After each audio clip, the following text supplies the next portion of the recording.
रात भर अंधेरे का इतना साथ था कि दिन का उजाला बहुत उजाला लग रहा था। लगा कि एक सूर्य से इतना उजाला नहीं हो सकता, 2 सूर्य होंगे। रघुवर प्रसाद छप छप पानी से डूबी सड़क पर जा रहे थे। डुबकी लगाते कदम थे। बरसात की सड़क पानी की सड़क हो गई थी। सड़क से उतरकर गूले के पेड़ के नीचे कीचड़ हो गया था। बिजली के खंभे का उजाला गूले के पेड़ पर भी था। लड़का भी पेड़ पर था। लड़के ने रघुवर प्रसाद को आते देख लिया था। पेड़ में बैठे हो? रघुवर प्रसाद ने पूछा। हो, बैठा हूँ। घर चलो, भीग जाओगे। पेड़ पर रहूंगा। नहीं जाता, तुम मेरा छत्ता रख लो। खुमरी है, खुमरी पहनकर बैठा हूँ। बोरा ओढ़ा हूँ। घर नहीं आओगे? नहीं, अब सुबह होने वाली है। पेड़ पर बिजली गिर सकती है। रघुवर प्रसाद ने उसको डराया। डरकर घर आ जाए, पानी कम हो गया, बंद हो रहा है। पानी सचमुच कम हो गया था। लड़का कुछ नीचे बैठा होता तो रघुवर प्रसाद हाथ पकड़कर उसको नीचे उतार लेते। नहीं उतरोगे? नहीं। रघुवर प्रसाद लौट आए। रघुवर प्रसाद ने दरवाजा बंद किया। छत्ते से पानी टपक रहा था। छत्ता बंद कर रघुवर प्रसाद ने संभाल कर सोनसी को छत्ता और चप्पल पकड़ाया ताकि अम्मा पर पानी की बूंदें न पड़ें। मोहरी के पास टिकाकर रख दो। सोनसी ने मोहरी के पास चप्पल छत्ता रख दिया। अंगाछी से हाथ पैर पोंछकर रघुवर प्रसाद लेट गए। बत्ती बुझाकर सोनसी भी लेट गई। लड़का पेड़ पर नहीं है क्या?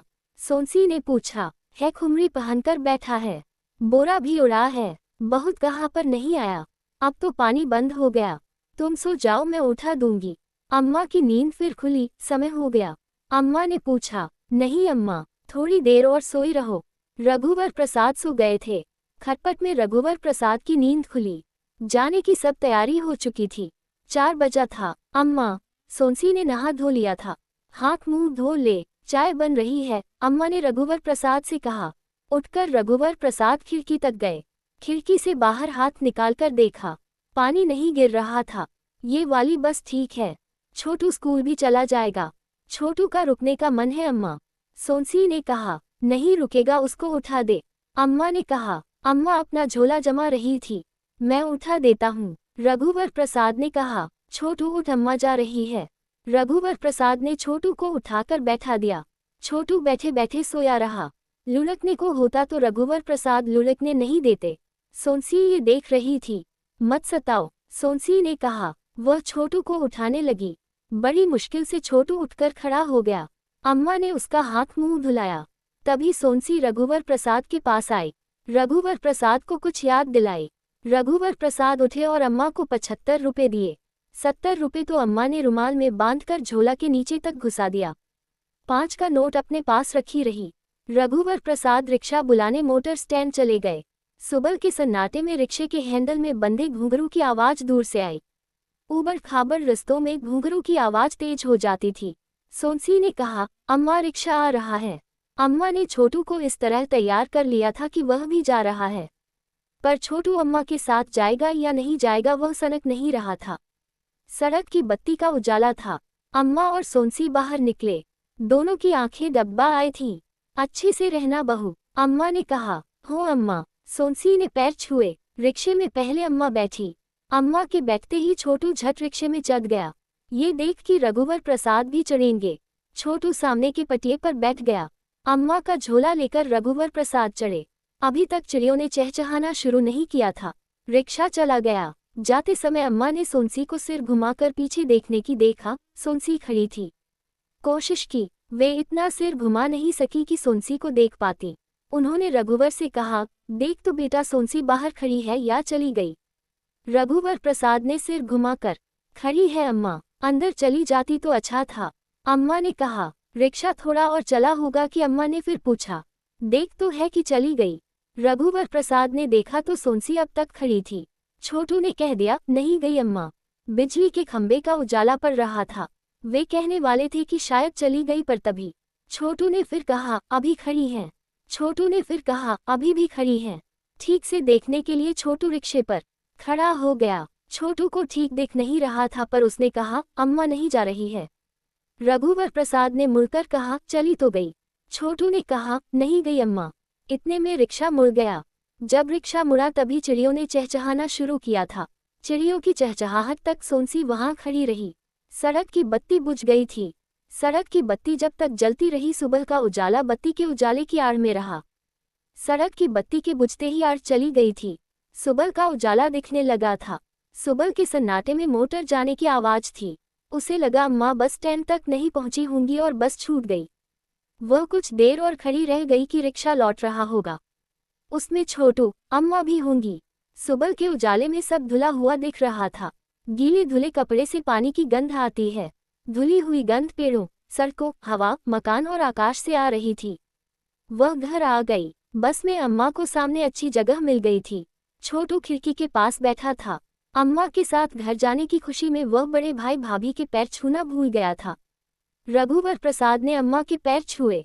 ये देख छोटू को रघुवर प्रसाद के पैर छूने की याद आई। अम्मा ने रघुवर को मुट्ठी में दबा 5 रुपए का नोट दिया। रस्ते में गरम जलेबी बन रही थी, लौटते समय जरूर ले लेना। छोटू को रघुवर प्रसाद ने 1 रुपए का सिक्का दिया। छोटू ने सिक्का अम्मा को रखा दिया।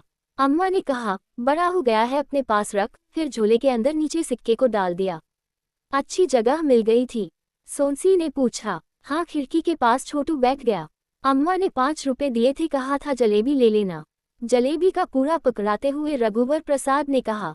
सोनसी नहा चुकी थी। एक गरम जलेबी उसने खाए। रघुवर प्रसाद भी एक जलेबी खाए। सोनसी चौके के काम में लग गई। इतने में रघुवर प्रसाद को दरवाजे के पास आहट आई।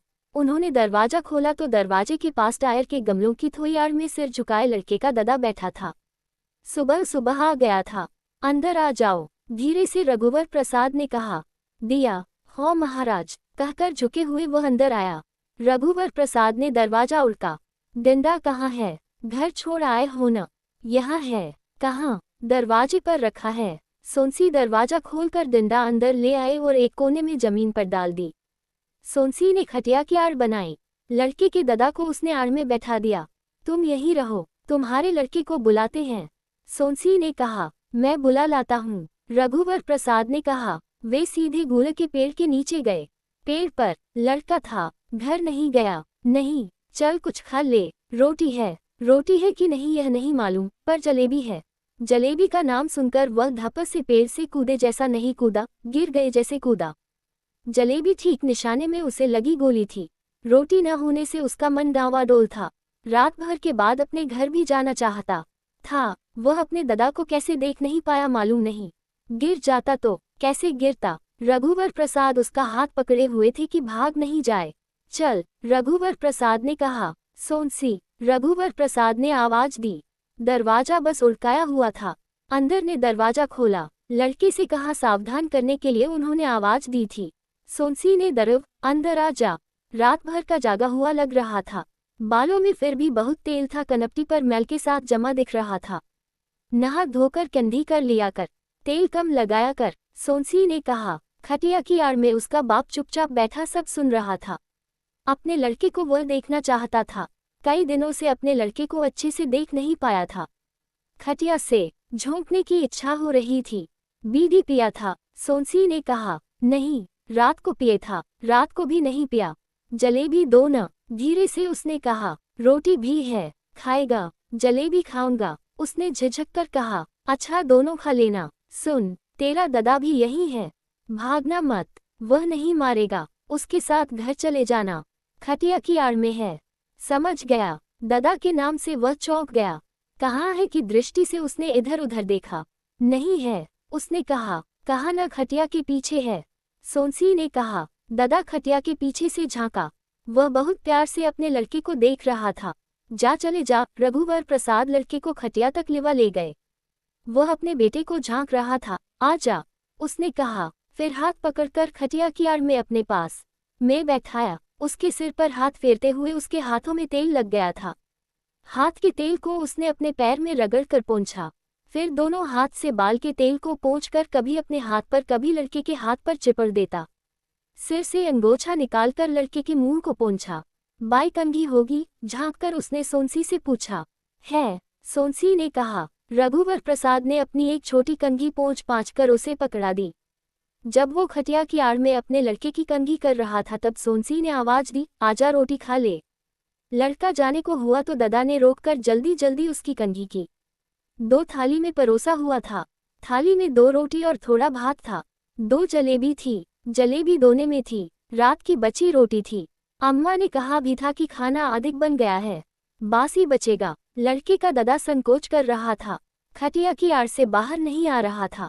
सोनसी ने लड़के से कहा, दादा को बुला ले, चल दादा खा ले। लड़के ने कहा। उसका दादा आया, दोनों खाने लगे। दादा ने अपने हिस्से की एक जलेबी लड़के के दोने में डाल दी। लड़के ने 2 जलेबी बचा ली थी। रघुवर प्रसाद खटिया के पास बैठे बैठे दोनों को खाता देख रहे थे। सोनसी ने और रोटी दी। वह पीकर जलेबी का दोना लेकर लड़का घर जाने के लिए निकल गया। गुड़ के पेड़ के पास आते ही उसने दादा को दोना पकड़ाया और पेड़ पर चढ़ गया। लड़के ने पेड़ के खोखल से प्लास्टिक की थैली में रखी माचिस और बीड़ी का बंडल ऊपर से डाला। ऐले दादा, लड़के ने कहा। डाल में खुमरी बंधी थी। उसने खुमरी निकाली। खुमरी की आड़ में एक गिलहरी बैठी थी जो चौंककर पेड़ की डालियों की गलियों में भाग गई। ऊपर से उसने रात के पानी से गीली हो गई थी, उसे लेकर वह नीचे उतरा। पेड़ से अपनी गृहस्थी उसने खुमरी छोड़ी तो दादा ने उसे हवा में झोंक लिया। पेड़ के खोखल में एक खाकी पैंट थी जो समेट ली थी। खोखल में एक अठन्नी थी। घर से निकलकर वह यहाँ रहता था। अब वह अपने घर जा रहा है। रस्ते में उसने अठन्नी दादा को दे दी। लड़के ने खुमरी को सिर पर हाथ था। दादा से उसने जलेबी का अपना दोना मांग लिया, पहन लिया था। उस वक्त वह बहुत खुश था। उस वक्त न तो ऐसी धूप थी और न पानी गिर। घर का दरवाजा बंद था। दाई, लड़के ने कहा। का है रे? दाई ने कहा। दरवाजा खोल दाई, दादा के आने का बेरा है रे। दाई ने कहा। दाई ने दरवाजा खोला। दाई ने दोनों को देखा। आज के दिन जैसा नहीं देखा। बहुत पहले का कोई दिन या आने वाला कोई दिन, रोज रोज का दिन नहीं। लड़के ने दाई को दोना पकड़ाया। दाई जलेबी ले ले। दाई ने कहा, अंदर चल। फिर दाई ने लड़के के दादा की तरफ देखा कि एक दिन ऐसा ही होना था। एक दिन आज का दिन हो जाएगा, उसे मालूम नहीं था। लड़के को चिपटा कर वह अंदर ले गई। महाविद्यालय जाने का समय हो गया था। साधु नहीं आया था। रघुवर प्रसाद टेम्पो से महाविद्यालय जाने के लिए निकले। उन्होंने गुल के पेड़ को देखा कि लड़का वहां नहीं होगा, और लड़का उनको वहां दिखा। अब क्यों आ गया? बीड़ी की आदत छूटी नहीं। यहाँ क्यों आ गए? बीड़ी पी रहे हो? दादा के साथ घर गए थे न? घर से आ गया। बीड़ी नहीं पी रहा हूँ, भोलेपन से लड़के ने कहा। नीचे उतरो। लड़का उतरा। रघुवर प्रसाद ने कहा, जेब दिखाओ। उन्होंने जेब की तलाशी ली। जेब में कुछ नहीं था। जेब की तलाशी ले ली थी, पेड़ की तलाशी नहीं ली थी। वे भूल गए कि महाविद्यालय जाना है। मोटी डालियों वाला पेड़ चढ़ने में आसान था। वे चढ़ गए। नीचे झांक कर देखा कि लड़का भाग तो नहीं गया। लड़का खड़ा था। पेड़ का एक खोखल रघुवर प्रसाद को देखा कि यही होगा। वे लंबे तो थे। पेड़ के खोखल के अंदर हाथ डालकर उन्होंने टटोला। खोखल गीला था। गीली बीड़ी का और एक गीले कागज का टुकड़ा भी था, और कुछ नहीं था। ये सब करने में उन्हें मजा आ रहा था। वे एक खेल की तरह ये खेल रहे थे। एक डाली पर बैठकर उन्होंने इधर उधर देखा। एक चिड़िया का घोंसला था। घोंसले में वे अपनी कोई चीज रख देना चाहते थे। क्या रखी उन्हें समझ में नहीं आ रहा था। टेम्पो में जाने के लिए कुछ चिल्हर थी। एक चबन्नी डाल दे, नहीं गया। गुल की एक पत्ती उन्होंने तोड़ी और घोंसले के अंदर धीरे से रख दी। उसमें चिड़िया चबन्नी देखकर क्या सोचेगी? गुस्सा होकर अपना घोंसला ही न छोड़ दे। उनसे रहा चिड़िया नहीं थी, अंडे बच्चे भी नहीं थे। पेड़ के खोखल में उन्होंने एक घाबन्नी डाल दी। दुबड़िया पबत्ती उन्होंने टटोली तो उन्हें नहीं मिली। वे नीचे उतर आए। रघुवर प्रसाद ने बीड़ी की बीली है। रघुवर प्रसाद ने सावधानी से गीले कागज की तह को खोला कि फट न जाए। श्री कृष्ण की तस्वीर थी। कृष्ण जी गाय के पास खड़े थे। तस्वीर को लड़के ने ले लिया। रघुवर प्रसाद कुछ कहते कि लड़का पेड़ पर चढ़ गया। लड़के ने चिल्लाकर कहा, हानि आ रहा है। रघुवर प्रसाद ने लड़के से कहा, खोखल में मैंने एक चबन्नी डाल दी है, केंद कर ले लेना। ढूंढ कर ले लेना इसलिए कहा था कि रघुवर प्रसाद ने ढूंढा था और उन्हें नहीं मिली थी। हो, लड़के ने चिल्लाकर कहा। रघुवर प्रसाद ने हाथी को देखा और एक गहरी सांस लेकर वहीं रुक गए कि हाथी सावधानी से चल रहा हो इसलिए बीमार लगा। उनकी तरफ आ रहा है। हाथी इस तरह आ रहा था जैसे बीमार था। साधु के बीमार होने के। लड़का पेड़ से उतरकर ये बताने चला गया कि रघुवर प्रसाद हाथी से गए। लौटकर वह फिर पेड़ पर बैठ गया। वह पेड़ पर छुपने के लिए नहीं बैठा था, उन्मुक्त था। एक बार पेड़ से बाहर निकलकर उन्मुक्त पेड़ पर हवा से डालियां झूम रही थीं। वह भी झूम रहा था।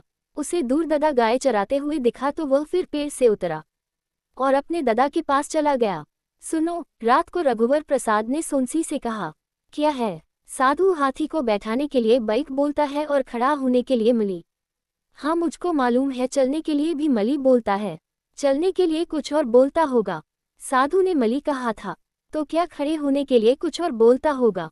मली ठीक है, बैठा हुआ हाथी मली कहने से खड़ा हो जाएगा, फिर मली कहने से खड़ा हुआ हाथी चलने लगेगा। मैं ध्यान दूंगा, कल तुम साधु से पूछकर मली कहना। हाथी तुम्हारा कहना मानने लगे तो हमको आगे दिक्कत नहीं होगी।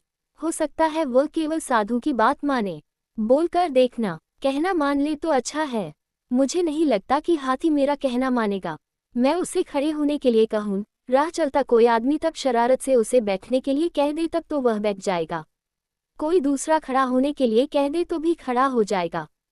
हाथी इस तरह उठक बैठक करता रहेगा, कितनी कठिनाई होगी। फिर भी तुम कोशिश करना। हम लोग इतनी आसानी से कहाँ जान पाए कि मली कहने से हाथी चलता है। साधु साफ नहीं बोलता था, कई बार तो बुदबुदाता था। साधु कमजोर और दुबला हो गया था। वह हाथी से आना जाना कर रहा था। उसे अपनी शक्ति से हाथी की शक्ति पर भरोसा था। उसे विश्वास था कि कुछ नहीं होगा। महाविद्यालय जाते समय साधु टेम्पो स्टैंड पर रुका। हाथी से उतरकर वह पान की दुकान चला गया। हाथी पर बैठे रघुवर प्रसाद ने सोचा कि यह मौका है, वे हाथी को बैठ बोल दे तो हाथी बैठ जाएगा। हाथी के बैठ जाने से उन्हें खतरा नहीं था। हाथी की गद्दी पर बैठे हुए उन्होंने अपने को तैयार किया कि जब हाथी बैठे तो वे गिरे नहीं। उन्हें विश्वास था कि बैठ कहने से वह बैठ जाएगा और बैठ बैठने से मिलता जुलता भी था। बैठ का मतलब आक्रमण करना तो होगा नहीं। आगे झुककर कि हाथी के कान के पास कह सके और आसपास खड़े लोग न सुने, उन्होंने धीरे से बैठ कहा। जोर से दोबारा कहा, हाथी ने सुना नहीं। अगर सुना होता तो उसने रघुवर प्रसाद का कहना नहीं माना। रघुवर प्रसाद आगे खिसकर हाथी की गर्दन पर आ गए जहां साधु बैठता था। झुककर उन्होंने हाथी के कान में बैठ कहा। हाथी नहीं बैठा। वे निराश हो गए। साधु के आने के पहले पीछे खिसककर गद्दी पर आ गए। उन्होंने सोनसी से कहा, साधु जिस तरह बैठ कहता है उसी तरह उन्होंने कहा था। उनका उच्चारण ठीक था। हाथी ने मेरा कहना नहीं माना। साधु से वे ये सब सीखना नहीं चाहते थे। यदि सीख लेते तो यह निश्चित था कि साधु हाथी उनके सुपुर्द कर लंबे समय के लिए बनारस चला जाता। अब की बार साधु जब तंबाकू खाने उतरे तब मली कहकर देखना कि हाथी चलता है या नहीं। सोनसी ने कहा, चलने लगेगा तो रोकने के लिए उसे क्या कहूँगा? रोकने के लिए साधु क्या कहता है मुझे नहीं मालूम। तुम बैठ बोल देना, बैठ जाएगा तो रुक जाएगा। सोनसी ने मुस्कुराते हुए कहा, चलते चलते बैठेगा तो गिर जाएगा। है वैसे ही, रुककर बैठेगा। हम चलते चलते रुककर बैठते हैं। हाथी जितना समझदार है उतना आज्ञाकारी भी है। वह आज्ञा मानने की समझदारी करता है, रुकेगा नहीं, चलते चलते बैठ जाएगा। सुनो, हाथी जब बैठा होता है तो मली कहकर उसे खड़ा करते हैं। उसी तरह यदि हाथी चल रहा हो तो मली कहकर खड़ा नहीं कर सकते। हाँ, ये हो सकता है। तो क्या मली के 3 अर्थ होंगे? मली यानी उठकर खड़ा होना, कि मली के 3 अर्थ होंगे? यदि न भी हुए तो तुम्हारे कहने से मली यानी चलने लगना और मली यानी रुक जाना। मुझे भी लगता है कि मली से जब हाथी चल पड़ेगा ही साधु दौड़ेगा और चिल्लाकर रुकने की आज्ञा देगा। इस तरह हाथी रुक जाएगा। साधु बीमार है, वह दौड़ नहीं सकेगा। हाँ, मैं भूल गई थी। साधु को बुरा लगेगा। मैं तो चाहता हूँ किसी कारणवश हाथी हमारी जिम्मेदारी हो जाए। साधु को जब यह मालूम होगा कि उसे बिना बताए हम हाथी को आज्ञा दे रहे हैं तो हम निर्वाह कर सकें। महाविद्यालय से लौटते समय साधु टेम्पो स्टैंड में एक दिन रुका। कहा, फिर निराश हो गए। रघुवर प्रसाद की इच्छा है कि वे अब की बार हाथी से चलने के लिए मली कहें। साधु को लेने गया तो वे हाथी की गर्दन पर खिसक गए। मली, उन्होंने कहा, कई बार पड़ोसी अभी तक नहीं आए थे। रघुवर प्रसाद ने टट्टी का ताला निकाल लिया था। मैंने निकाल लिया है। ताला लगाने की आवश्यकता नहीं थी।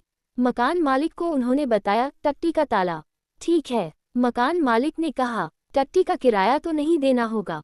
क्यों देना होगा? पड़ोसी इतने दिनों से नहीं आए, कब आएंगे? मालूम नहीं। मकान मालिक ने कहा। 8 रुपये महीने की बचत हो जाने से सोनसी खुश थी। टट्टी के ताले और चाबी को रघुवर प्रसाद ने साबुन से धोकर धूप में बाहर रख दिया था कि जंग न खाए। ताला चाबी पिताजी को दे देंगे। पहले याद आती तो अम्मा के हाथ से भिजवा देते। हर बार ताला देना भूल जाते हैं।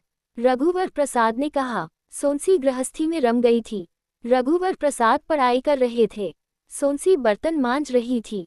रघुवर प्रसाद ने उसे कहते हुए सुना, अभी जरी की भाजी बना लेती हूँ, शाम को डंठल काट कर बना लूंगी। थोड़ी देर बाद उसका मन बदल गया, अभी डंठल बना लूंगी। तब रघुवर प्रसाद ने सोनसी से पूछा, तुम क्या कह रही थी?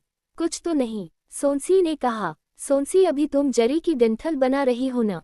हाँ, उसने कहा। तुमको कैसे मालूम? थोड़ी देर बाद रघुवर प्रसाद ने सुना, देखो झाड़ू लग गई पर पोंछा लगाना भूल गई। मालूम है, तुम झाड़ू लगा ली हो और पोंछा लगाना भूल गई। अब तो तुम पोंछा लगाओगी तो तुम दोबारा नहाओगी, यही सोच रही थी ना?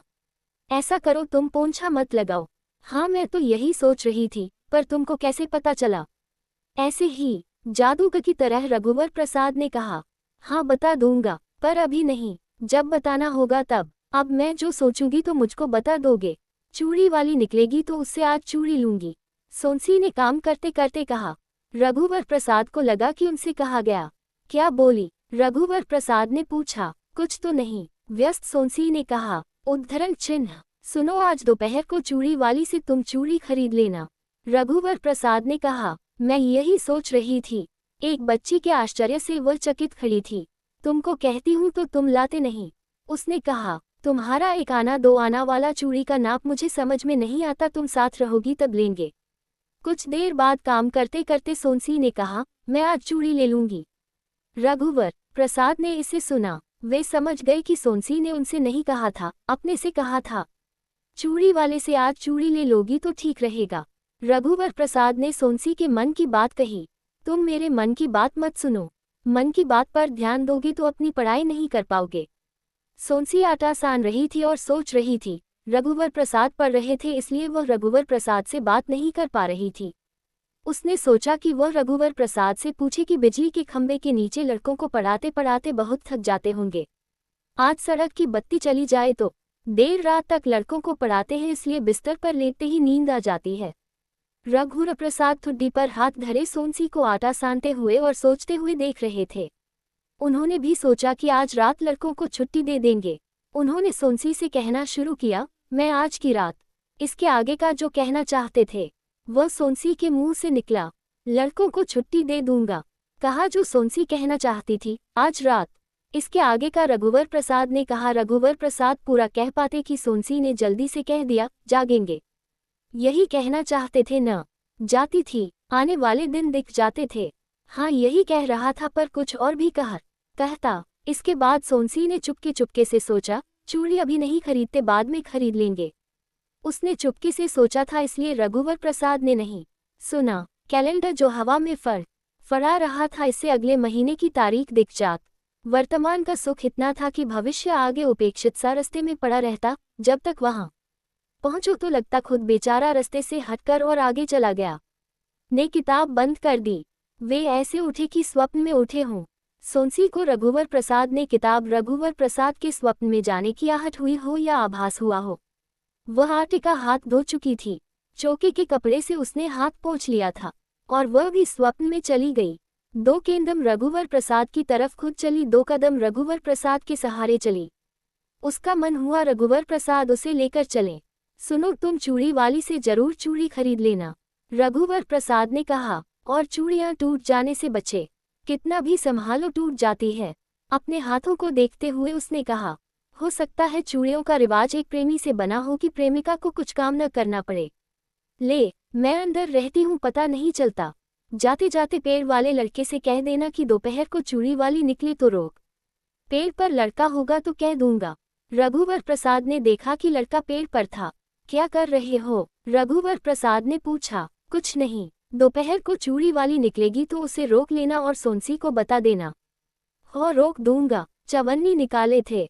हो, निकाला था। खोखल में रखने के लिए एक स्लेट पट्टी और कलम ला दूं? तुम ऊपर बैठे बैठे पढ़ना, नीचे बैठे सोनसी तुमको पढ़ा देगी। तुम्हारे साथ पेड़ की गिलहरी और कौवा भी पढ़ लेगा। मैं नहीं पढ़ूंगा, लड़के ने कहा। बीड़ी पिए थे? नहीं पिया था। रघुवर प्रसाद चले गए। पिताजी की चिट्ठी आई, सोनसी को गांव बुलाया था। 2 दिन गांव में रहकर फिर वह मायके चली जाएगी। पिताजी का कहना था कि रघुवर प्रसाद उसे मायके तक छोड़ आए। सोनसी बहुत खुश थी। रात को रघुवर प्रसाद ने सोंसी का हाथ देखकर पूछा, चूड़ी वाली नहीं आई? हाँ नहीं आई, खाली हाथ देखकर अम्मा गुस्सा होंगी, कल पहन लूंगी। उद्धरण चिन्ह, अभी इतनी जल्दी नहीं जाएंगे, परीक्षा सिर पर है। ऐसा करो, इस इतवार को गांव छोड़ दो, फिर दोबारा आकर मायके छोड़ देना। बार बार आने जाने से बहुत पैसे खर्च होंगे। अच्छा, गांव छोड़कर आ जाना, वहां से कोई लिवा ले जाएगा। तुम मुझको चिट्ठी लिखोई? हाँ लिखूंगी, पहले कभी नहीं लिखी, क्या लिखूंगी? राजी खुशी। मैं तुमको क्या कहकर लिखूंगी? जो अच्छा लगे। अम्मा पिताजी को क्या कहती थी मालूम है? नहीं मालिक। तुम मुझको मालिक मत लिखना। मेरी सहेली अपने पति को श्रीमान जी लिखती थी।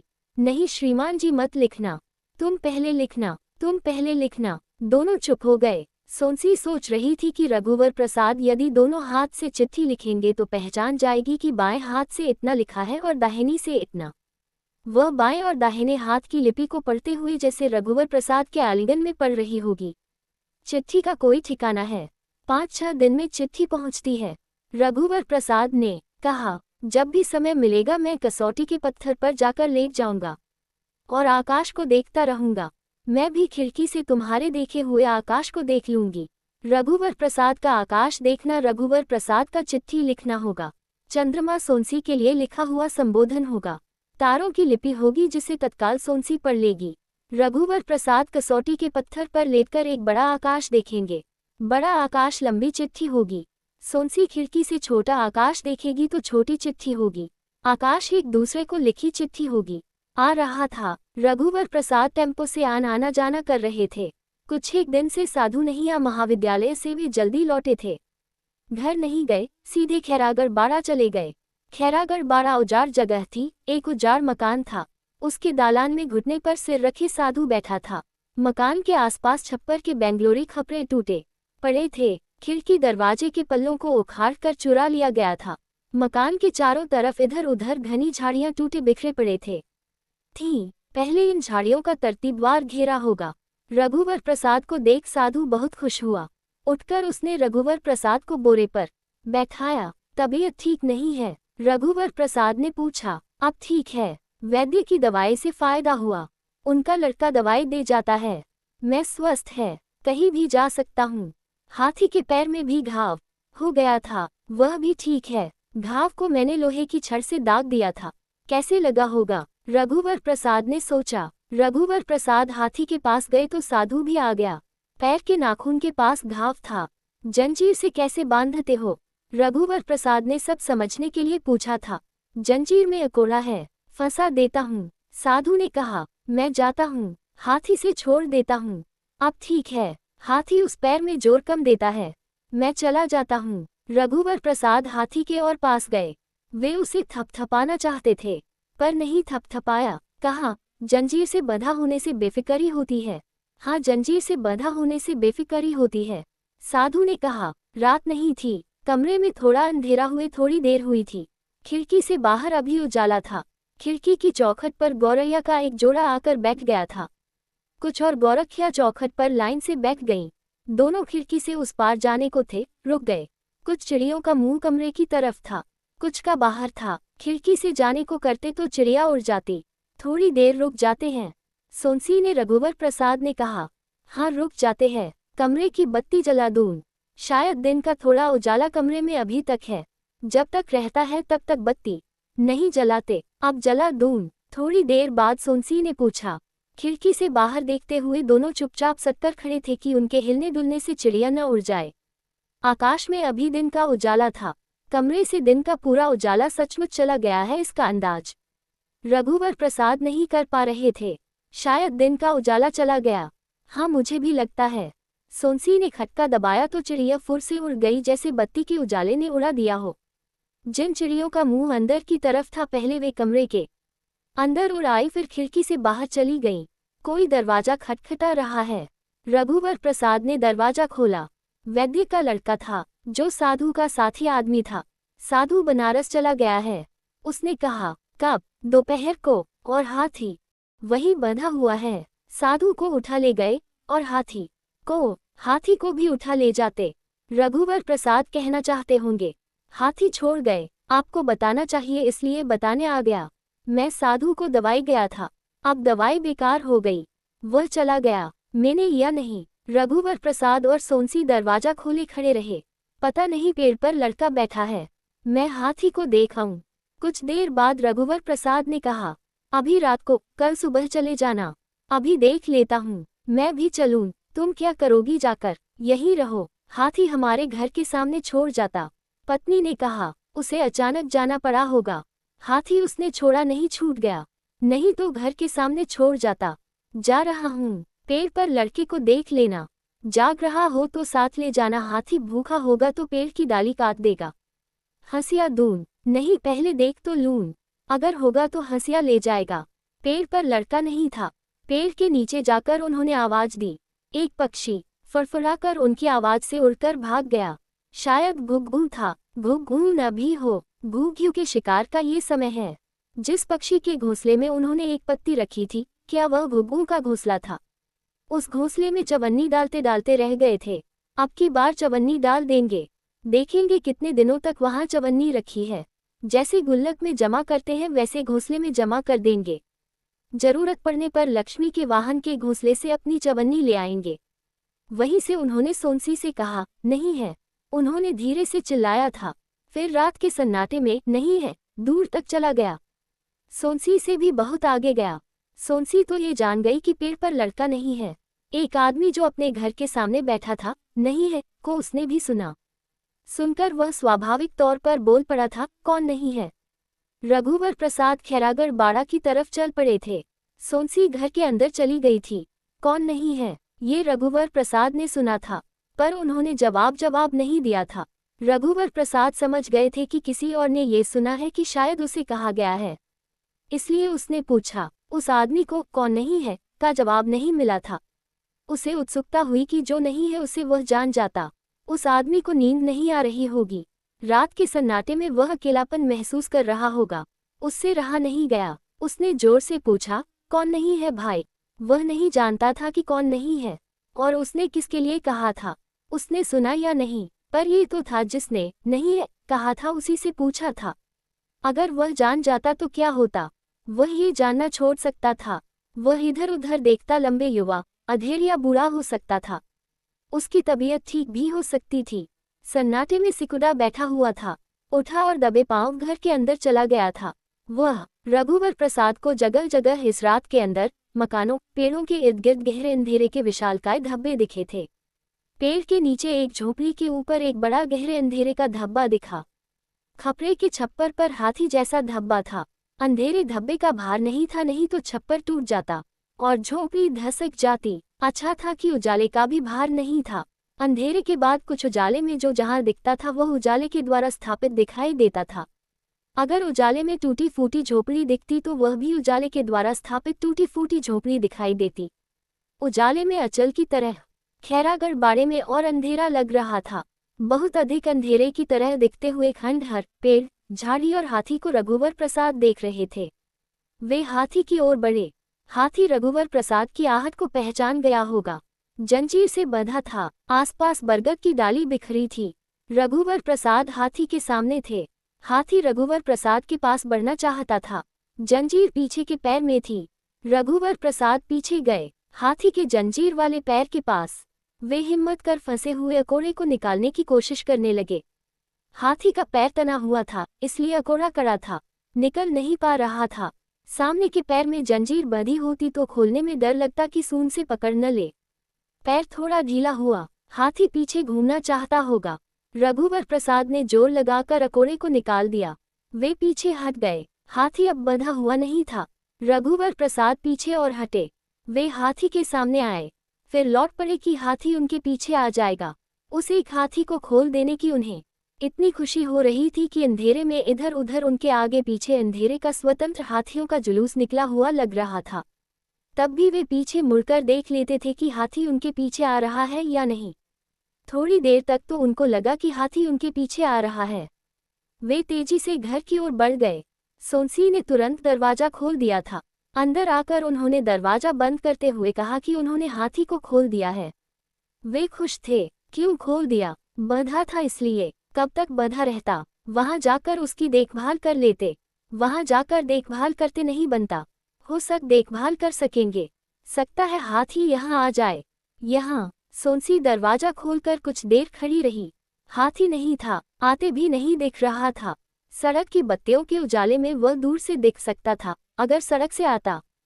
हाथी नहीं आ रहा है, सोनसी ने कहा। रघुवर प्रसाद भी देखने लगे। कुछ देर बाद दोनों अंदर आ गए। आने का मन होगा तो आ जाएगा। दोनों रात भर सोए नहीं। बीच बीच में उठकर कभी सोनसी कभी रघुवर प्रसाद दरवाजा खोलकर देख लेते। हाथी घर नहीं आया था। सुबह होते ही रघुवर प्रसाद खैरागढ़ बाड़ा भी गए। वहां आसपास हाथी नहीं था। सड़क के किनारे चाय की दुकान थी। दुकान अभी खुली नहीं थी। दुकानदार वहीं रहता था। वह उठ गया था, उससे पूछा। दुकानदार ने भी हाथी को नहीं देखा था। दूर खेत में किसान था, उससे पूछने दूर जाना पड़ता। आसपास कोई नहीं दिख रहा था। जंजीर पेड़ के नीचे पड़ी थी। साधु का एक भी सामान बरामदे पर छूटा नहीं था। जंजीर भारी थी। कुछ देर बाद एक रिक्शा मिल गया। जंजीर रिक्शे में रख वे घर आए। रघुवर प्रसाद और सोनसी शाम के समय प्रायः दूर तक यूं ही इधर उधर घूमते कि हाथी दिख जाए। पड़ोसियों के न होने से अब सोनसी को खालीपन मालूम होने लगा। रघुवर प्रसाद के आने के समय वह सोचती कि रघुवर प्रसाद शायद हाथी पर बैठे हुए आते दिखें, पर रघुवर प्रसाद धीरे धीरे पैदल आते हुए दिखाई देते। पिता की चिट्ठी फिर आई थी कि बहू को पहुंचा जाओ। ये भी लिखा था कि रघुवर प्रसाद को छुट्टी न मिल रही हो तो बहू को बस में बैठा दो, अकेली चली आएगी। सोनसी अकेले जाने को तैयार थी। सोनसी ने खुशी खुशी तैयारी की। एक छोटी टिन की पेटी और एक झोला, इतना सामान था। सोनसी अकेली जा रही थी। रघुवर प्रसाद रिक्शा बुला लाए। रघुवर प्रसाद ने सोनसी के खर्च के लिए 20 रुपया दिया था। अम्मा को देने के लिए 50 रुपया दिया। रिक्शे में बैठने के पहले सोनसी ने रघुवर प्रसाद का हाथ पकड़कर पूछा, गुस्सा हो? नहीं तो, रघुवर प्रसाद ने कहा। सोनसी सोने का कड़ा पहने थी। चूड़ियों से हाथ भरा था। पैर की उंगलियों में बिछिया थी। बस छूटने को थी। रिक्शा में बैठे रघुवर प्रसाद ने हाथ के इशारे से ड्राइवर को रुकने के लिए कहा। सोनसी को चढ़ाकर वे जैसे ही उतरे बस रवाना हो गई। उतरते समय सोनसी ने उतावली से कहा था, तुम लिवाने आओगे? नहीं आ पाऊंगा, छोटू के साथ आ जाना। रघुवर प्रसाद ने कहा। बस इस तरह रखाना हुई जैसे सोनसी को छीन कर ले गई। लौटते समय घर जाने के पहले वे गोले के पेड़ की ओर चले गए। पेड़ पर लड़का नहीं था। घर के अंदर जाने का मन नहीं हो रहा था। बैठ जाने की इच्छा हो रही थी। कुछ देर बाद जब घर गए तो खटिया के पाए पर धुली बनियान, चड्डी टेंगी उन्हें दिखी। सोनसी ने नहाकर बदल लेने को कहा था। वे तालाब नहीं गए। बाल्टी में पानी भरा था, वहीं नहाने लगे। नहा धोकर जब कंधी कर रहे थे तब खिड़की से आती हवन की सुगंध थी। खाने का समय नहीं हुआ था। भूख भी उन्हें नहीं लग रही थी। तब भी वे खाने की तैयारी करने लगे। पूरी तरकारी थी। थाली कटोरी सोनसी अलग निकाल कर रख गई थी। आज का दिन था। महाविद्यालय जाने के लिए वे पहले ही निकल गए। रात भर अंधेरे का इतना साथ था कि दिन का उजाला उन्हें बहुत उजाला लग रहा था। उन्हें लगा एक सूर्य से इतना उजाला नहीं हो सकता। 2 सूर्य होंगे। सूर्य के डूबने के बाद जितना अंधेरा होता है वह एक सूर्य के डूबने से नहीं हो सकता था। कम से कम 2 सूर्य डूबते होंगे।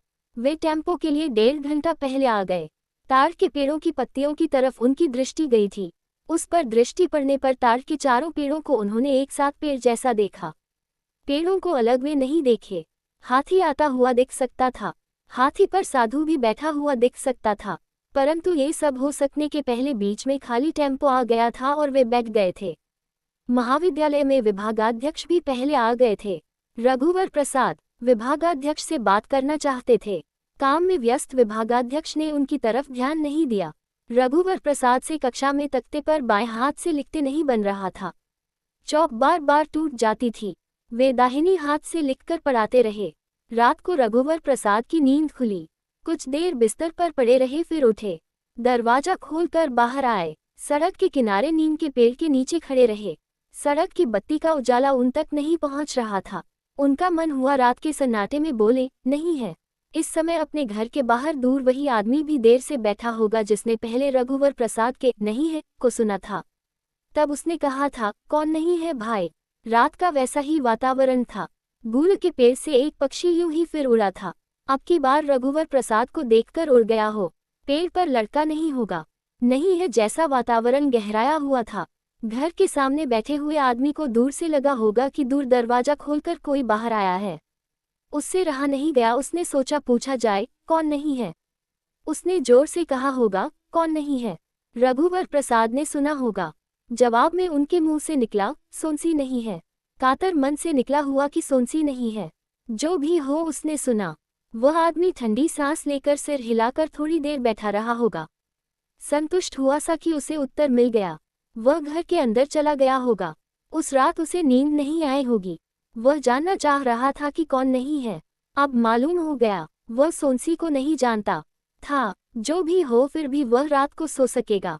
रघुवर प्रसाद का खिड़की से कूदकर उस तरफ जाने का मन नहीं हो रहा था। बूढ़ी अम्मा को अभी तक मालूम नहीं था कि सोंसी नहीं है।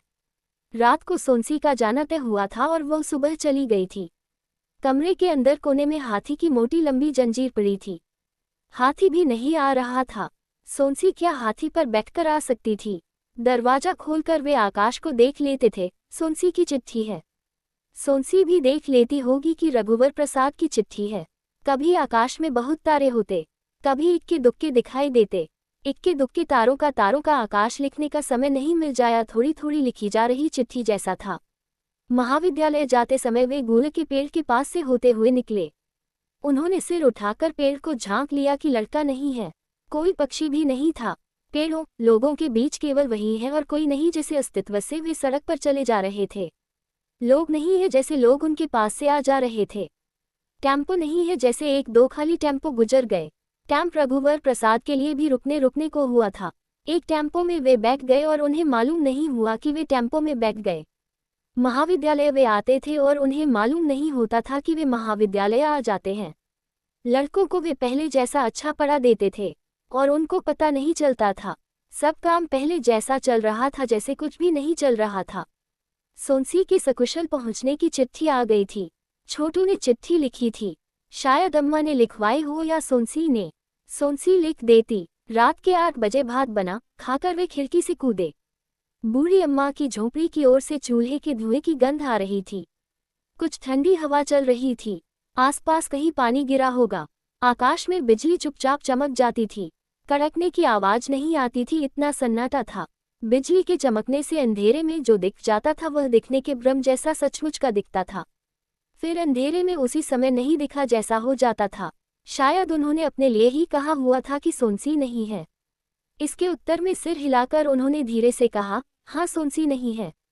उन्हें मालूम नहीं था कि उन्हें पगडंडी पर चलना था, पर पगडंडी को मालूम था, इसलिए वह रघुवर प्रसाद के चलने के रास्ते पर थी। रघुवर प्रसाद को टीले पर आना था।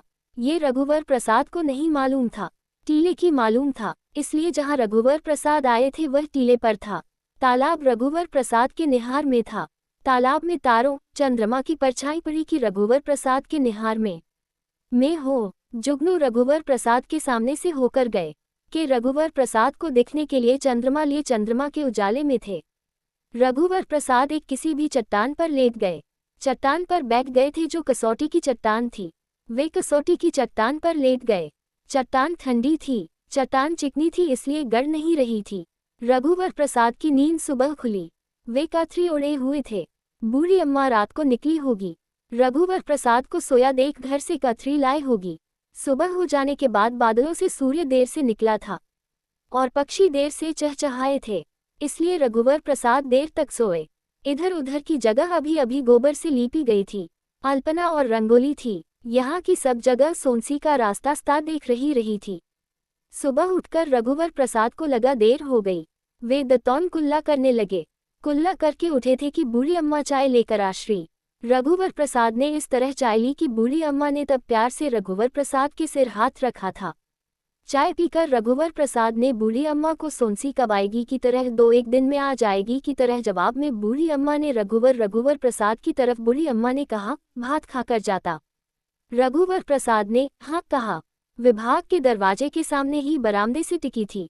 विभागाध्यक्ष का ध्यान एक दिन गया। महाविद्यालय के बरामदे में एक साइक 2-4 दिन से लावारिस पड़ी थी। गणित था। साइक से आने की आदत न होने के कारण वे ही भूल गए होंगे। पूछा। रघुवर प्रसाद ने सिर हिलाकर नहीं कहा। आपकी है। बरामदे की साइक को दिखाते हुए विभागाध्यक्ष ने रघुवर प्रसाद से ने फिर पूछा, नहीं सर, मैं तो रोज टेम्पो से आता हूँ। ऐसा तो नहीं 2-1 दिन पहले साइकिल लाए हों और भूल गए। विभागाध्यक्ष दे चपरासी से पूछते हैं। चपरासी को बुलाकर उन्होंने पूछा, ये किसकी साइकिल है? 2 दिन से पड़ी है। 4 दिन से तो मैं देख रहा हूँ महाराज। चपरासी ने कहा, को देखा कि इनमें भी एकाध भूली हुई साइकिल हो तो बताना नहीं था। विभागाध्यक्ष ने इधर उधर और लाइन में खड़ी कुछ साइकिलों नहीं, रघुवर प्रसाद याद करो, क्या 4 दिन पहले तुम साइकिल से आए थे? याद करिए। याद है, इस साइकिल का ताला खुला है। रघुवर प्रसाद ने फिर कहा, ऐसे में इसकी चोरी हो सकती है। चोरी की साइकिल की चोरी? पता नहीं किसकी साइकिल है। रघुवर प्रसाद बड़बड़ाए, किसी की भी हो, अब चोरी नहीं जानी चाहिए। रघुवर प्रसाद, तुम साइकिल में ताला लगाकर यहाँ भूल जाता। विभागाध्यक्ष ने कहा, लगाओ और चाबी अपने पास रखिए। नहीं, मैं साइकिल रखने को थोड़े ही कह रहा हूँ, चाबी रखने को कह रहा हूँ। रघुवर प्रसाद को बार बार लग रहा था कि विभागाध्यक्ष उनसे कील रखने को कह रहे हैं ताकि वे साइकिल से आना जाना करते रहें। इसलिए उन्होंने कहा, मैं दूसरे की भूली हुई साइकिल नहीं चलाऊंगा। रघुवर प्रसाद, भूली हुई साइकिल चलाते चलाते याद आ जाएगी कि तुम्हारी साइकिल है, तब तुम याद की हुई साइकिल चलाते रहना। चपरासी देख रहा था कि गाय भैंसों का झुंड जहां साइकिलें खड़ी है वहां पहुंच रहा है। भैंस के धक्के से एक भी साइकिल गिरेगी तो सब साइकिलें गिर जाएंगी। चपरासी सोच रहा था कि विभागाध्यक्ष को बता दे कि गाय गोरू से साइकिल गिर जाएगी। वह हकलाने भी जा सकता था, पर जानबूझकर नहीं गया। उसे लग रहा था कि गाय भैंस साइकिल को बचाकर चरती रहें। ऐसा हुआ भी। गलत तो बरामदे के आखिर में बैठी हुई गाय थी। रामदे पर बैठी हुई गाय कोई गाय भूल गया जैसी बैठी थी। जिसकी गाय है उसे याद आएगी तब हकाल कर ले जाएगा। याद किया हुआ जो दुनिया में है उससे अधिक भूला दुनिया में था। आज का दिन था। महाविद्यालय जाने के लिए रघुवर प्रसाद खड़े हुए। ताड़ के पेड़ों जो उन्होंने देखा, पर उन्हें यह मालूम नहीं था कि उन्होंने ताड़ के पेड़ों को देखा है। हाथी के जाने की दिशा से उन्होंने उसी तरह एक साधु को साइकिल पर आते देखा। वह हाथी वाले साधु जैसा दिखा कि हाथी के चले जाने के बाद अब साइकिल पर आ रहा हो। दाढ़ी होने के कारण चेहरे में समानता थी। नाक नक्श जिसमें अंतर होता था वह एक जैसी दाढ़ी में छुपे होते। समीप आने पर मालूम हुआ कि दूसरा साधु है। साधु ने साइकिल खड़ी की। रघुवर प्रसाद की तरफ उसने मुस्कुरा कर देखा। वह तंबाकू खाने रुका था। उसके मुस्कुराने से रघुवर प्रसाद का मन खटका था कि साधु उसे साइकिल पर बैठने के लिए न कह दे। हाथी तो तब भी ठीक था, किल पर डबल सवारी महाविद्यालय जाने में मेहनत लगती। हवा विपरीत दिशा की थी। साधु जब गया तब ऐसा नहीं लगा कि एक साइकिल की जगह साइकिल के जाने से निकल आई है। जब वह था तब भी आसपास बहुत साइकिलों की जगह थी। टेम्पो कुछ देर से आया था। रघुवर प्रसाद टेम्पो से साइकिल वाले साधु से बहुत आगे निकल गए थे। महाविद्यालय पहुंचकर उन्होंने ध्यान दिया कि बरामदे वाली साइकिल वहां नहीं थी। रघुवर प्रसाद ने चपरासी से पूछा। चपरासी को भी मालूम नहीं था। उनसे रहा नहीं गया। उन्होंने विभागाध्यक्ष से पूछा, साइकिल दिख नहीं रही है, क्या आपने उसे सुरक्षित रखवा दी है? नहीं तो वहां नहीं है क्या? नहीं, गंभीर होकर रघुवर प्रसाद ने कहा। तब तो चोरी चली गई। साइकिल में ताला लगाकर रख देना था, मैं भूल गया। मैं भी भूल गया। आप क्या करें? जिसकी साइकिल थी वही ले गया हो। अगर ताला लगा देते वह अपनी साइकिल नहीं ले जा पाता। हो सकता है। रघुवर प्रसाद सोच रहे थे कि साइकिल साधु की होगी जिसे उन्होंने आज साइकिल दिन के लिए अपनी साइकिल छोड़कर चला गया और कल पर जाते हुए देखा था। 4 दिन उठा ले गया, आज एक साधु को साइकिल चलाते हुए देखा था। हाथी वाला नहीं, दूसरा ऐद ये साइकिल वाला साधु हो महाविद्यालय की तरफ जा रहा था। साधु शायद, विभागाध्यक्ष ने कहा। अच्छा ने पान की दुकान में रुका था। खाने आपसे साइकिल पर बैठने के लिए तो नहीं कहा। ढूंढने आया हो? नहीं, वह हाथीवाल साधु का भाई लग रहा था। साइकिल पर बैठकर हाथी को आपसे साइकिल पर बैठने के लिए कहता तो क्या आप बैठ जाते? नहीं, ये ज्यादती होती। डबल सवारी में मेहनत लगती है।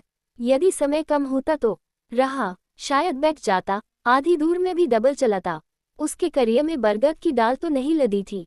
क्योंकि दृष्टि से रघुवर ने विभागाध्यक्ष की तरफ देखा। साधु की साइकिल बरगद की डाल खाती हो। महाविद्यालय के आगे तालाब में जहां साधु हाथी नहलाता था वहां साइकिल वाला साधु साइकिल नहलाने जा रहा होगा।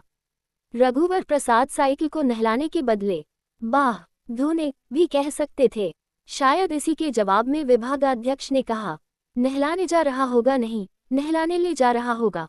जी। रघुवर प्रसाद कुछ समझे नहीं। 20। रघुवर प्रसाद, देखना, आजकल में तुम्हारे घर के सामने कोई अपनी साइकिल लावारिस छोड़कर चला जाएगा।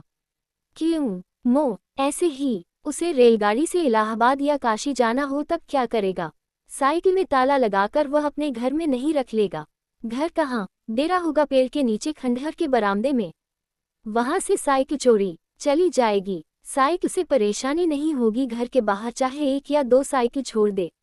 साइकिल धूप पानी खाते बाहर खड़ी रहेगी। तुमको यह अच्छा नहीं लगेगा और तुम उसे घर के अंदर रख लोगे। नहीं, मैं पुलिस में रिपोर्ट लिखा दूंगा, घर के अंदर नहीं रखूंगा।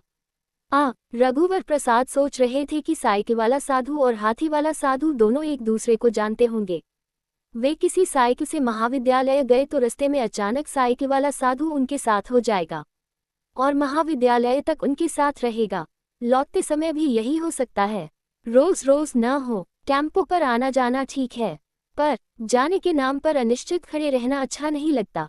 वह पथ आज के दिन भी सोनसी की याद आ रही थी। आते जाते लोगों, पेड़ों, मकानों, सड़क, आवाजों को देखते सुनते थे पर सोनसी की याद आती थी। सड़क पर किसी से बात करते तो याद आती। आकाश में उन्हें एक जगह काले बादल का छोटा टुकड़ा दिखा जो धीरे धीरे सरक रहा था। उन्हें कसौटी वाली चट्टान की याद आई। काले बादल पर उन्हें चांदी और सुनहली सूर्य किरणों के से चिन्ह दिखे। इस याद आने में कुछ तारतम्य हो सकता था। तारांकन पर दिन की सड़क पर चलते हुए उन्हें रात की पगडंडी पर जाने की याद आ रही थी। पादंडी में गोबर लिपी थी और आगे कुछ देर हुए सोनसी के जाने का आभास हुआ था कि वे सोनसी के पीछे पीछे थे। इसमें भी थोड़ा तारतम्य हो सकता था। घर के सामने आकर वे थोड़ी देर ठिठक कर खड़े हुए। वे पैदल नहीं, हाथी पर बैठकर आने को याद कर रहे थे। साथ में सोनसी थी कि हाथी नीचे बैठे तो वे उतरे, फिर सोनसी उतरे।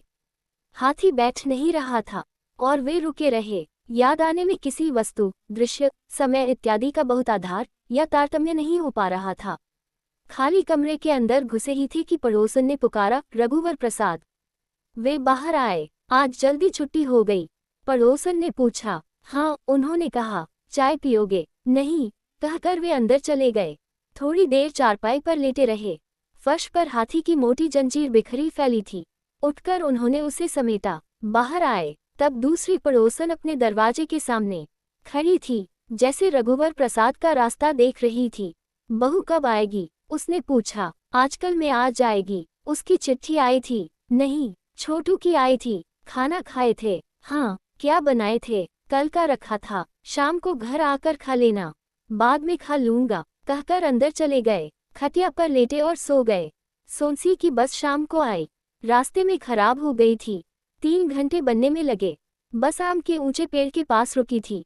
बस के रुकते ही पेड़ से एक बंदर बस की छत पर कूद गया था। सामान उतारने के लिए कुली जब बस में चढ़ने लगा तब उसे बंदर दिखा। एक झुकी आम की डाल पर कूदकर बंदर भाग गया। बस के ऊपर सामान लदा था। बोरों में भाटे, गोभी, मिर्च भरी थी। सोनसी ने रास्ते भर जगह जगह बंदर के झुंड देखे थे। एक बार चलती बस के सामने से 2 बंदरों ने एक के पीछे एक सड़क पार की थी। कैश स्टैंड एक छोटा खाली मैदान था, जिसके चारों तरफ ज्यादातर आम के पेड़ हुए थे। झुंड के झुंड तोते आते और झुंड के झुंड उड़ जाते थे। 2 एक टोकनी में ताजे जाम लेकर जाम वाली बैठी थी। पेड़ों में तोते बैठे हुए थे। एक तोते रह जाते थे। पेड़ के नीचे अब एक सोता जाम की टोकरी में आकर बैठ गया था और जाम को कतरने लगा था। कुतरा हुआ जाम अंदर से लाल दिखने लगा था। तभी तोता अचानक उड़ गया।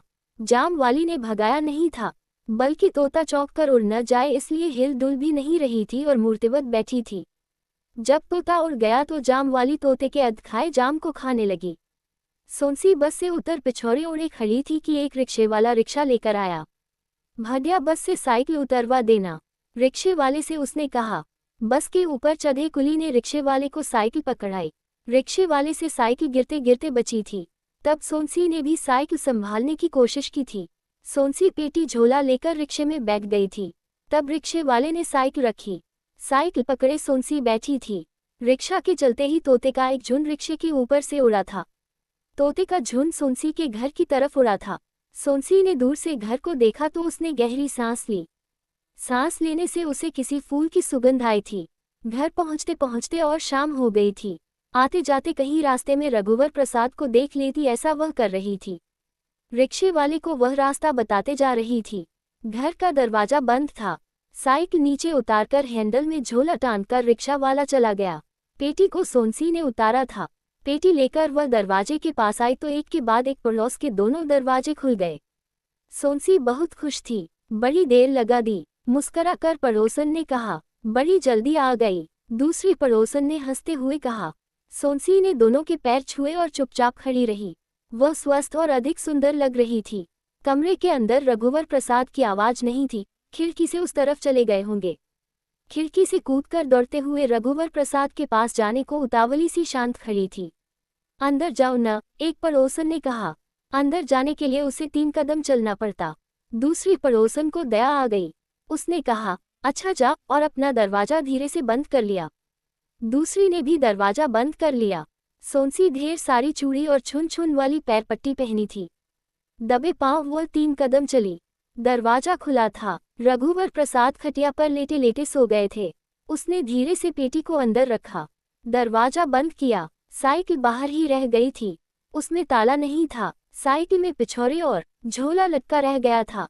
वह रघुवर प्रसाद के पास गई। धीरे से वह लेट गई। रघुवर प्रसाद की पीठ जहां उधारी थी वहां उसने अपना हाथ छुआया और बिना हिले डुले कई दिनों की थकी उसे नींद आ गई। आधी रात को रघुवर प्रसाद को सोते में मालूम हुआ कि सोनसी आ गई है और उनके पास सोई है। उन्होंने बहुत गहरी नींद में और भी गहरी नींद में सोई सोनसी से कहा, मुंह इधर कर लो। सोनसी करवट लेकर स्वर मार की तरफ घूम गई। सोए हुए रघुवर प्रसाद ने सोई सोनसी को चूमा तो सोनसी हवा में तैरने लगी। रघुवर प्रसाद को हवा में तैरना नहीं आता था। वे डूब गए। हवा में डूबते हुए वे गहरी गहरी सांस ले रहे थे। पानी में तो डूबे नहीं थे, जिसमें सांस रोकना पड़ता। सोनसी ने नींद में ही चूड़ियों को हाथ के ऊपर खिसका कर कस लिया था कि बजे नहीं। हवा के किनारे जब सोनसी लगी तो वहां एक ठंडी हवा का झोंका रखा हुआ था। उसमें रात रानी की गंध भरी थी, जैसे ठंडी हवा के झोंके की पोटली में रखी हो। ठंडी हवा के झोंके के चारों तरफ गंध का जंगल था। इस गंध का स्पर्श जंगली और खुरदुरा था, जैसे खरोंच आ गई। सोती हुई सोनसी से रघुवर प्रसाद नींद में बड़बड़ाए, रात रानी। इसे सोनसी ने पानी सुना। उसकी उठने की इच्छा नहीं हो रही थी। वह शायद सपने में थी, इसलिए सपने में उठने लगी हो कि रघुवर प्रसाद को पानी पीना है। जिस आकार में सोनसी लेटी हुई थी उससे उसी तरह के सटे आकार में रघुवर प्रसाद थे, और सोनसी का आकार रघुवर प्रसाद के आकार से बंधा हुआ था। रघुवर प्रसाद को खोलते सोनसी से नहीं बन रहा था।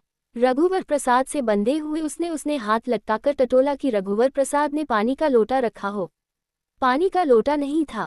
तभी उसने जमीन पर पड़े हुए एक कपड़े के पहनावे को टटोला तो उसका पोलका था। वह पोलका उठाकर पहनना चाहती थी पर सो गई और लटके हाथ से पोलका धीरे धीरे छूट गया। चलो उठो, रघुवर प्रसाद ने कहा। सोनसी ने सुना, मत उठी।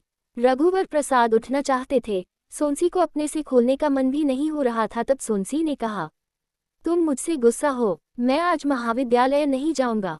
महाविद्यालय जल्दी जाऊंगा। सोनसी ने सुना। क्यों? सोनसी ने पूछा। ऐसे ही, रघुवर प्रसाद ने कहा। सुनो, मैं पिता की साइकिल लेकर आई हूँ। कहाँ है? उत्सुकता से उन्होंने पूछा। वे जल्दी से उठे थे। खटका जलाकर देखा। कमरे में साइकिल नहीं थी। बाहर तो नहीं रह गई। ताला भी नहीं लगाई होगी। चोरी चली गई। हड़बड़ाकर सोनसी उठी, सिटकनी खोलकर बाहर आई। है, उसने गहरी सांस लेकर कहा। साइकिल में पिछौरे और झोला उसी तरह टेंगे थे। रघुवर प्रसाद साइकिल अंकर लेकर आए। बिजली उजाले में उन्होंने साइकिल की अच्छी तरह से देखा था। कमरे की बत्ती बुझाकर दोनों लेट गए। तब सोनसी ने बताना शुरू किया कि पिताजी थी। साजी ने साइकिल राम छोटू ने काले रंग से पेंट किया था। पिताजी इसीलिए नहीं आए कि आने ठीक कराए खर्च होता। साइकिल में खर्चा हो चुका था। छोटू की परीक्षा थी, नहीं तो वहीं आ जीता। दोनों बात करते हुए खिड़की की तरफ देख रहे थे।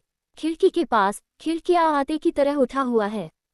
सोनी का सिर रघुवर प्रसाद की बांह पर था। वह बोली, हाथ उठा लो, दुख रहा होगा। रघुवर प्रसाद से सोनसी को उठने नहीं दिया।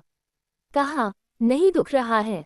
सुबह करीब 8 बजे विभागाध्यक्ष स्कूटर से रघुवर प्रसाद के घर के सामने से गुजरे। उन्होंने एक साइकिल रघुवर प्रसाद के घर के सामने खड़ी देखी। उन्होंने सोचा रघुवर प्रसाद के घर के सामने कोई साइकिल लावारिस छोड़कर तो नहीं चला गया। वे जल्दी में थे, नहीं तो रुकते।